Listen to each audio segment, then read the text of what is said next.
मैं एक आपको पूछना चाहती हूँ एक चीज़ कि धर्म जोड़ता है और मज़हब तोड़ता है।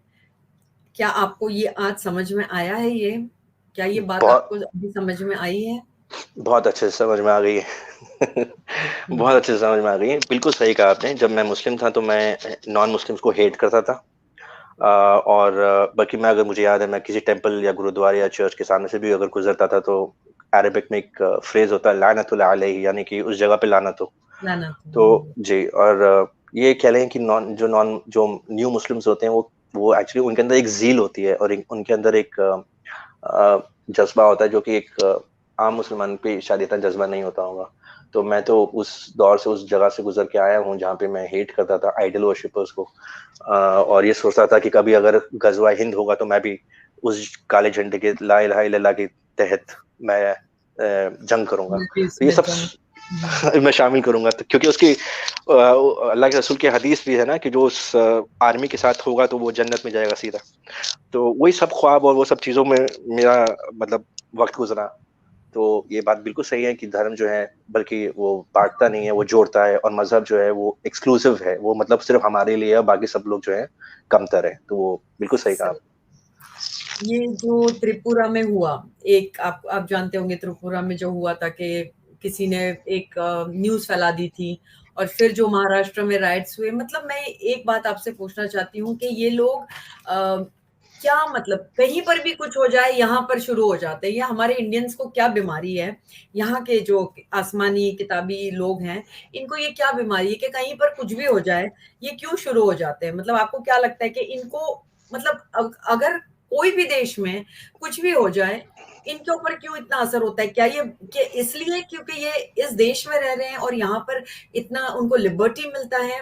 या फिर आपको ऐसा लगता है कि बस इनको कुछ ना कुछ बर्बाद करना है, कुछ ना कुछ करना है और यू नो कुछ अपनी अपना वो दिखाना है कि even we are like we are very brave and we can तो ऐसे क्यों होता है? लाइक जैसे त्रिपुरा में अभी तो थोड़े महीने पहले ही ये बात हुई है।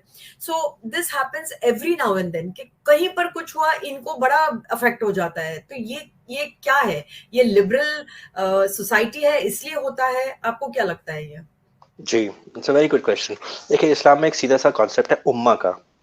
उम्मा जी is like one nation. So अगर एक मुसलमान भारत में है और एक अमेरिका में है और एक नाइजीरिया में, उनके लिए जो ये फिजिकल नेशनहुड का जो कॉन्सेप्ट है वो उनके लिए वो नहीं है। मतलब इस्लाम जो है सुपरसीड्स दैट।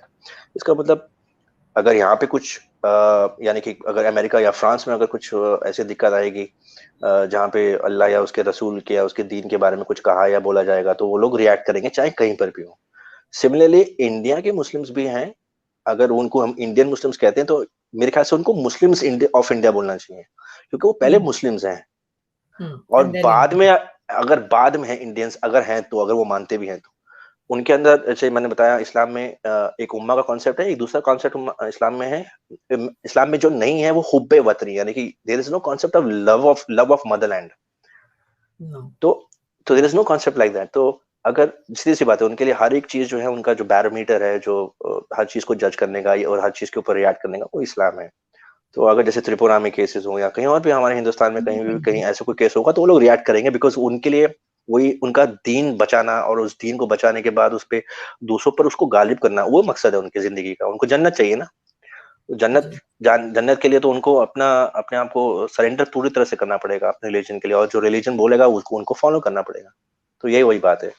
और दूसरी बात जो आपने कही, एब्सोल्युटली, हमारे यहाँ पे जो सेक्युलर फैब्रिक है, जो जो आज से नहीं, मतलब आई मीन जब से भारत हुआ है, तब से जी ये जो हमारा the idea of India itself is secular. We don't have to call ourself secular. We are secular by the very nature. तो इस चीज का भी वो लोग फायदा उठाते हैं।